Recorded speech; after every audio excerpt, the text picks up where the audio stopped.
Welcome to my channel science tutorial. So आज इस video में हम लोग विदाउट वेस्टिंग टाइम जितने टॉपिक्स कवर करेंगे उसमें से पहला टॉपिक है वैक्सीनेशन। ठीक, वैक्सीनेशन के बारे में पढ़ेंगे सबसे पहले। तो सबसे पहले किसी चीज के पढ़ने से पहले हमें उसका थोड़ा सा बेसिक पता होना चाहिए। ठीक, तो वैक्सीनेशन को अगर हम लोग तोड़ेंगे, ब्रेक करेंगे तो इस तरह से वेका एक वर्ड बनेगा, वैक्सीनेशन का वेका। ठीक, वेका मतलब क्या होता है? काऊ। काऊ हम लोग ने बचपन में पढ़ा है एक चीज, 7th 8th क्लास में ही बायो में, साइंस में हम लोग ने पढ़ा है कि एडवर्ड जेनर थे जो उन्होंने फर्स्ट वैक्सीन बनाया था जो कि काऊ पॉक्स के अगेंस्ट बनाया था। तो उसका पूरा प्रोसेस हम लोग पढ़ चुके हैं तब, तो हल्का से यहाँ पे रिमेम्बर करते, मेमोराइज करते हैं वो टॉपिक। तो एडवर्ड जेनर ने फर्स्ट वैक्सीन जो थी वो, एक minute, first vaccine was discovered by Edward Jenner. ठीक, जो कि काऊ पॉक्स के अगेंस्ट थी। इन्होंने ये टर्म वैक्सीन, और जो वैक्सीन टर्म था, वैक्सीन जो टर्म था वो किसने दिया था? लुइस पैस्चर ने दिया था। ठीक, जो वैक्सीन टर्म था यानी कि coin, Louis Pasteur coin the term vaccine. ठीक, जो इन्होंने आविष्कार किया था एडवर्ड जेनर ने, उसको एक टर्म कह सकते हैं। उस चीज को जो इन्होंने बनाई थी उसको वैक्सीन टर्म क्या इसने दिया था? लुइस पैस्चर ने। क्योंकि जहां ये काम कर रहे थे काऊ पर, काऊ पॉक्स पर काम कर रहे थे, वहीं दूसरी जगह वो लुइस पैस्चर जो थे वो दूसरी जगह काम कर रहे थे, वो भी क्या बनाने के लिए? वैक्सीन बनाने के लिए। But first vaccine was made by Edward Jenner. ठीक, तो यहाँ पे हमें वैक्सीन के बारे में पता चल गया। अब होता क्या है, वैक्सीन जो होती है पर्सन के बॉडी में किसी डिसीज के अगेंस्ट डाली जाती है, किसी पैथोजन के अगेंस्ट डाली जाती है। वैक्सीन क्या होती है? एंटीजन के अगेंस्ट डाली जाती है वैक्सीन। देखो जैसे एक इंजेक्शन है, ये imagine this as a injection. All right, इस तरह से होता है ना इंजेक्शन, इसी थोड़ा सा। तो इसमें जो अंदर प्रेजेंट होता है, जो मेडिसिन प्रेजेंट होती है, वैक्सीन प्रेजेंट होता है, उसमें होता क्या है? जैसे यहाँ पे वैक्सीन प्रेजेंट है, ये उसमें होगा क्या? पैथोजेंस, पैथोजन होंगे, लेकिन वीकेंड या डाइड पैथोजन होंगे। ठीक, होगा क्या इसमें? वीकेंड या डाइड पैथोजन। यानी कि जो पैथोजन होगा, पैथोजन क्या होता है हमें पता है, डिसीज कॉजिंग और micro organisms are called pathogen, and वो पैथोजन या तो वीकेंड होंगे या तो वो डाइड होंगे। ठीक, अब जैसे ही ये हम लोग बॉडी में इंट्रोड्यूस कराएंगे, जो पर्सन है जो डिसीज से सफर कर रहा है उसकी बॉडी में इंट्रोड्यूस कराएंगे, ये तुरंत क्या होगा, ये जैसी बॉडी में इंट्रोड्यूस होगा तो पर्सन की बॉडी में एक्टिव इम्यूनिटी और पैसिव इम्यूनिटी हम लोग ने पढ़ा है ना, एक्टिव इम्यूनिटी जनरेट होगी इसके अगेंस्ट। यानी कि ये जो वैक्सीन होगा बॉडी में इंट्रोड्यूस कराते ही बॉडी इसके against active immunity, active immune response कह सकते हैं, एक्टिव इम्यूनिटी जनरेट करेगी। एक्टिव इम्यून रिस्पॉन्स हम लोग ने लास्ट वीडियो में पढ़ा है क्या होता है एक्टिव एंड पैसिव इम्यूनिटी। ठीक, तो वो जनरेट होगा। इसके जनरेट होते ही क्या होगा? आर्मी ऑफ प्रोटीन्स सेक्रीट होंगे, बनने लग जाएंगे। आर्मी ऑफ प्रोटीन्स क्या होते हैं? एंटीबॉडीज। एंटीबॉडीज यानी कि एंटीबॉडीज बनने लग जाएंगी, दैट इज एंटीबॉडीज। ठीक, कोई भी टर्म यहाँ पे ऐसा नहीं है जो न्यू है, क्योंकि लास्ट वीडियो में हम सब वर्ड्स के बारे में बहुत अच्छे से पढ़ चुके हैं, इसलिए आई होप सो कि यहाँ पे दोबारा एक्सप्लेनेशन कोई भी रिक्वायर्ड नहीं होगी। ठीक, एंटीबॉडीज उसके अगेंस्ट रिलीज होने लग जाएंगे। ठीक, एंटीबॉडीज जो बी और टी सेल होंगे, बी एंड टी सेल। देखो वैक्सीनेशन की बात करें चाहे इम्यूनाइजेशन की बात करें, वर्क किस पे होता है? मेमोरी बेसिस में। हम लोग ने पढ़ा था मेमोरी सेल्स। ठीक, मेमोरी सेल्स कैसे रह जाते हैं? ठीक, कि पहली प्राइमरी रिस्पॉन्स, सेकेंडरी रिस्पॉन्स जो हम लोग ने पढ़ा था कैसे रह जाते हैं। देखो एंटीबॉडीज बनी, ठीक, बी और टी सेल्स, बी और टी लिम्फोसाइट्स की हेल्प से। ठीक, सो जो बी और टी सेल्स या बी और टी लिम्फोसाइट्स जनरेट होंगे फर्स्ट टाइम पे वो थोड़ा से माइल्ड होंगे, कम रेस्पॉन्स, कम होंगे वो जनरेट, क्योंकि फर्स्ट टाइम कोई भी वैक्सीन डालो, कोई भी चीज डालो बॉडी में जाती है तो वो प्राइमरी रेस्पॉन्स शो करती है, हार्श नहीं होती। हम लोग ने पढ़ा था लास्ट वीडियो में। ठीक, जब सेकेंड टाइम डालेंगे तो उसको मेमोरी कैसे रहेगी, हम लोग ने पढ़ा है ना, मेमोरी सेल्स जो होते हैं वो कैसे रहेगी, कुछ बी और टी सेल्स जो होंगे फर्स्ट टाइम के रह जाएंगे। ठीक, पहली बार जब ये वैक्सीन पर्सन की बॉडी में डाला जाएगा तब बी और टी सेल्स जनरेट होंगे, एंटीबॉडीज बनाएंगे बी और टी सेल्स जो होंगे। ठीक, अब वो जो एंटीबॉडीज बनाएंगे वो कुछ बी और टी सेल्स जो होंगे फर्स्ट टाइम के आर्मी से कुछ सेल्स रह जाएंगे बॉडी में, वही काम आएंगे जब सेकेंड टाइम वैक्सीन जाएगा। तुरंत वो रिकैपिचुलेट कर लेंगे, तुरंत उनको याद आ जाएगा, जो ये बी और टी सेल्स होंगे उनको याद आ जाएगा कि हाँ ये वैक्सीन पहले बॉडी में आ चुकी है, क्योंकि वो ऑलरेडी एक बार आर्मी प्रोड्यूस कर चुके। वही सेकेंड टाइम जो सेकेंडरी रेस्पॉन्स होगा उस समय वही बी और T cells again army produce करेंगे, एंड जो सेकेंड टाइम प्रोड्यूस होगी वो आर्मी एंटीबॉडीज की, वो आर्मी लार्ज अमाउंट में होगी। ठीक, और उसका हार्ट वो थोड़ी सी स्ट्रांग होगी, क्योंकि सेकेंड टाइम डिसीज से लड़ने के लिए, पर्टिकुलर डिसीज से लड़ने के लिए ज्यादा एंटीबॉडीज रिलीज होंगी। ठीक, तो पूरा फंक्शन, इसका प्रिंसिपल पूछा जा सकता है तो प्रिंसिपल मेमोरी होगा, memory of cell. Got it. तो यहाँ पे वैक्सीनेशन का प्रोसेस खत्म हो गया, यही प्रोसेस है। अगर ना समझ में आया तो कमेंट सेक्शन में पूछ लेना जो डाउट्स हो, ऑल राइट, या वीडियो रिमाइंड करके देख लेना, समझ में आ जाएगा 100%, कुछ भी इतना डिफिकल्ट पार्ट इसमें नहीं है। ठीक, अब इम्यूनाइजेशन के बारे में पढ़ते हैं। इम्यूनाइजेशन क्या होता है? इम्यूनाइजेशन वो का एनसीईआरटी में जरा सा भी पार्ट नहीं है, but it can be asked in exam because it is in our book. All right, तो इम्यूनाइजेशन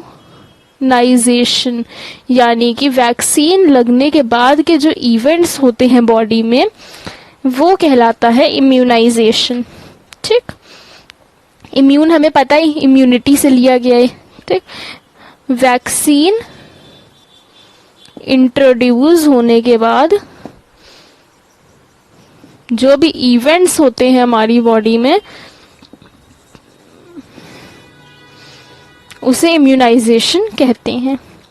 सो वैक्सीनेशन में एक छोटा सा पॉइंट और रह गया था कि जो हमारे वैक्सीन्स थे वो बैक्टीरियाज में और ईस्ट में आर्टिफिशियली ग्रो कराए गए थे। ठीक, किसकी हेल्प से? रिकॉम्बिनेंट डीएनए टेक्नोलॉजी की हेल्प से। ऑलराइट, सीधे से कह सकते हैं हम लोग कि रिकॉम्बिनेंट डीएनए टेक्नोलॉजी, सीधे से समझिए, जो रिकॉम्बिनेंट डीएनए टेक्नोलॉजी थी उसकी हेल्प से बैक्टीरिया एंड ईस्ट में वो वैक्सीन का प्रोडक्शन कराया गया था। एंड मेन पॉइंट यहाँ पे क्या आया है कि हेपेटाइटिस बी जो था उसकी वैक्सीन ईस्ट से ली गई है। बस, ऑलराइट, अब बात करते हैं ऑटो इम्यूनिटी के बारे में। देखो क्या होता है, हमारी जो बॉडी होती है उसके जो सेल्स, टिश्यूज होते हैं, उनको पता है कि हमारी नॉर्मल बॉडी में कौन से सेल्स चल रहे हैं। ठीक, हमारी बॉडी को पता है कि नॉर्मल बॉडी में कौन से, नॉर्मल हम लोग की बॉडी में कौन कौन से सेल्स प्रेजेंट है, कौन कौन से सेल्स को ग्रो कराना है। अब जब बॉडी में नए सेल्स आते हैं तो वो क्या करती है? उसके अगेंस्ट लड़ती है। जब फॉरेन सेल्स आते हैं या फॉरेन पैथोजन, और कोई भी फॉरेन पैथोजन, एंटीजन, कुछ भी फॉरेन चीज आती है बॉडी में तो हमारी बॉडी उसके अगेंस्ट लड़ती है। ठीक, अब देखो ये होता है नॉर्मल पर्सन का। अब कई बार ऐसा हो जाता है कि जो बॉडी होती है वो अपने सेल्स रिकॉग्नाइज नहीं कर पाती, यानी कि अपने सेल और फॉरेन सेल्स में डिफरेंस नहीं लगा पाती। तो इसका रीजन क्या होता है? जेनेटिक मटेरियल वगैरह इसका रीजन कहा गया है, जेनेटिक रीजन है इसका। वैसे बुक में जेनेटिक दिया हुआ है रीजन, बट इसका अभी तक एग्जैक्ट रीजन पता नहीं चल पाया ऑटो इम्यूनिटी का। ठीक, तो बात पे आते हैं अपनी कि जो बॉडी होती है वो अपने सेल्स और फॉरेन सेल्स में डिफरेंस नहीं पता लगा पाती। तो ऐसे में होता क्या है, वो अपने ही सेल्स खुद ही किल करने लग जाती है। इससे बॉडी जो होती है वो खराब होने लगती है, यानी कि वीक होने लगती है, क्योंकि अपने सेल्स खुद ही किल करने लग जाएगी जब बॉडी, तो वीकनेस होगी तो सेल्स खराब होंगे। ठीक, तो यही प्रोसेस होता है ऑटो इम्यूनिटी का, कि अपने सेल्स को फॉरेन सेल्स से डिफरेंशिएट नहीं कर पाती है, अपने सेल्स को ही किल करने लग जाती है बॉडी। ठीक, तो इसके एग्जांपल्स भी अभी मैं बताऊंगी। ऑटो इम्यूनिटी, देखो my basis of teaching is only 12th, तो मैं उसके हिसाब से पढ़ा रही हूँ, उसके हिसाब से नोट्स प्रोवाइड कर रही हूँ कि कहीं पे भी आपको नोट्स की ज़रूरत हो वहाँ पे मैं जहाँ जहाँ पे इंपॉर्टेंट पॉइंट्स आ रहे हैं वहाँ पे मैं नोट्स करा रही हूँ, और जो भी मुझे इंपॉर्टेंट लगता है मैं उसी समय बता देती हूँ, कुछ एक्स्ट्रा नहीं, बिल्कुल सिलेबस को देख करके पढ़ा रही हूँ। ऑल राइट, काफ़ी चीज़ें आपको अगर हो सकता है कि एनसीईआरटी में ना मिले या नूतन में ना मिले या और किसी भी बुक में ना मिले, तो वो सिलेबस के हिसाब से है। ऑल राइट, ये इतनी सी बात समझ लेना। मेरी वीडियोस जो आप देखेंगे बहुत हेल्पफुल लगेगी, इसके अलावा कोई भी आपको और बुक साइड बुक पढ़ने की ज़रूरत नहीं पड़ेगी, क्योंकि सारे चैप्टर, सारे पॉइंट, सारे टॉपिक्स ऑलमोस्ट इसमें कवर हो जाएंगे। ठीक, ऑटो इम्यूनिटी में क्या होता है, जो बॉडी होती है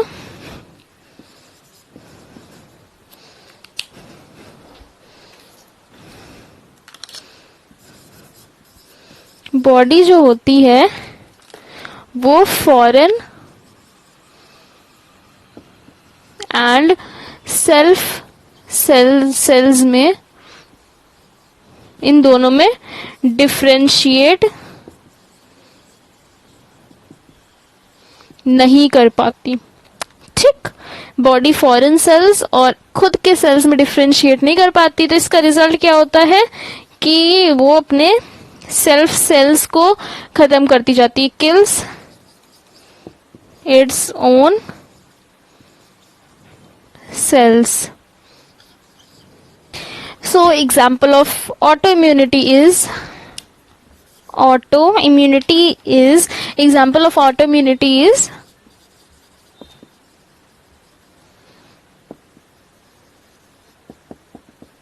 rheumatoid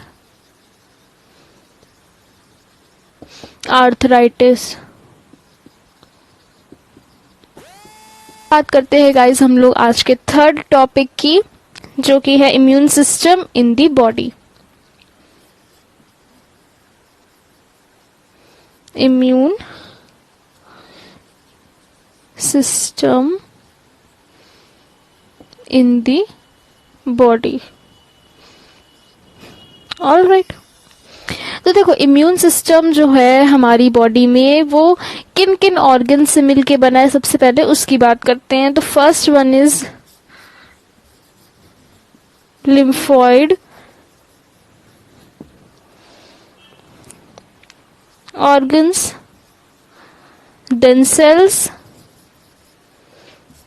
tissues and soluble molecules।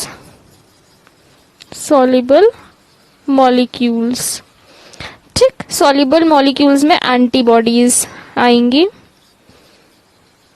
ठीक, तो इम्यून सिस्टम जो है इन चार चीजों से मिलके बना है। ठीक, इसमें हम लोग बात करेंगे डिटेल में, जिसकी स्टडी करेंगे वो है लिम्फॉइड ऑर्गन्स। लिम्फॉइड ऑर्गन्स की हम लोग डिटेल स्टडी करेंगे, तो बाकी चीजें इरेज कर देते हैं। अब देखो लिम्फॉइड ऑर्गन्स जो है वहां पे होता क्या है, लिम्फॉइड ऑर्गन्स में मैच्योरेशन या ओरिजिन कह सकते हैं, ओरिजिन या ग्रोथ ऑफ लिम्फोसाइट्स। ठीक, यहाँ पे लिम्फोसाइट्स बनते हैं और मैच्योर होते हैं। ठीक, कहाँ, लिम्फॉइड ऑर्गन्स में। अब बात करते हैं लिम्फोसाइट्स की, जो कि दो तरह के होते हैं, primary lymphocytes and secondary lymphocytes. Primary, wait a second, lymphocytes की बात करेंगे अब हम लोग, जिसमें कि 2 लिम्फोसाइट्स आएंगे। Lymphocytes,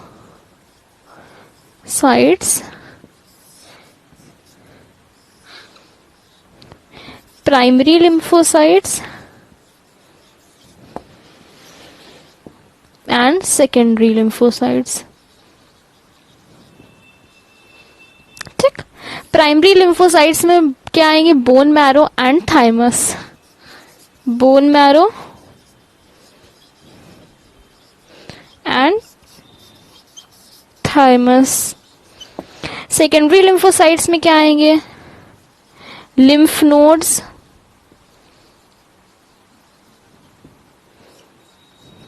Peyer's patches of small intestine,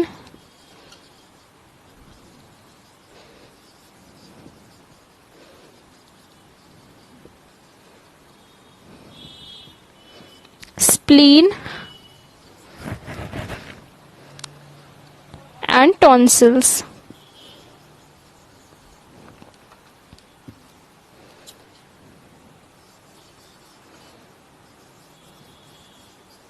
ठीक, ये 4 जो हैं ये आएंगे सेकेंडरी लिम्फोसाइट्स में एंड ये दोनों आएंगे प्राइमरी लिम्फोसाइट्स में। अब बात करते हैं ये प्राइमरी लिम्फोसाइट्स जो है, यहाँ पे होता क्या है? यहाँ पे लिम्फोसाइट्स बनते हैं, मैच्योर होते हैं, ठीक, और डिफरेंशिएट होते हैं एंटीजन सेंसिटिव लिम्फोसाइट्स में। यहाँ पे जो है लिम्फोसाइट्स मैच्योर होते हैं and differentiates into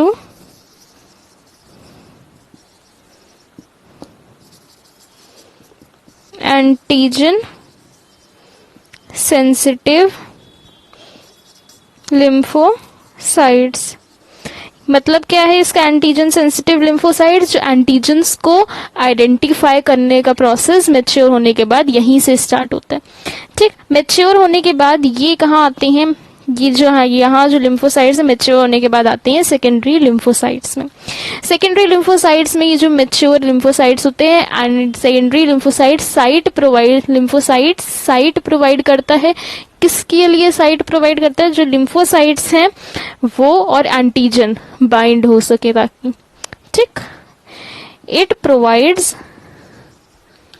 late me raise this, alright, it provides sites interaction of lymphocytes। जो यहाँ पे lymphocytes है वो यहाँ पे माइग्रेट होकर के सेकेंडरी lymphocytes में आएंगी। ठीक, lymphocytes and antigen, got it. इसके बाद होता क्या है? यहाँ पे ये प्रोलिफरेट होते हैं यानी कि ग्रो करते हैं। ग्रो होने के बाद क्या बन जाता है? Effector cells. इफेक्टर सेल्स में कन्वर्ट हो जाते हैं। इफेक्टर सेल्स जो होते हैं मैच्योर्ड होते हैं पूरे एंड वो इफेक्टर सेल्स जो होते हैं इन दोनों को बाइंड करने के बाद बनते हैं, यानी कि जो लिम्फोसाइट्स होते हैं एंटीजन बाइंड होते हैं, फिर उसके बाद वो प्रोलिफरेट होते हैं, उसके बाद वो इफेक्टर सेल्स बन जाते हैं। ऑल राइट, तो अब हम लोग इसके बाद बात करेंगे कुछ इंपॉर्टेंट पॉइंट्स की जो कि इसी में ही कवर होंगे। So guys, I am here with some important questions which you can see in this board.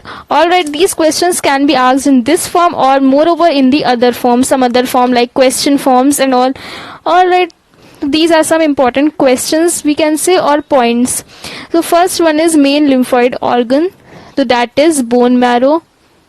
Bone marrow. These are the extracted question from the paragraph which is given in your book and which seems to be quite boring. All right, blood cells including lymphocytes are produced in spleen, because we know in from spleen a large amount of RBCs and blood cells are produced.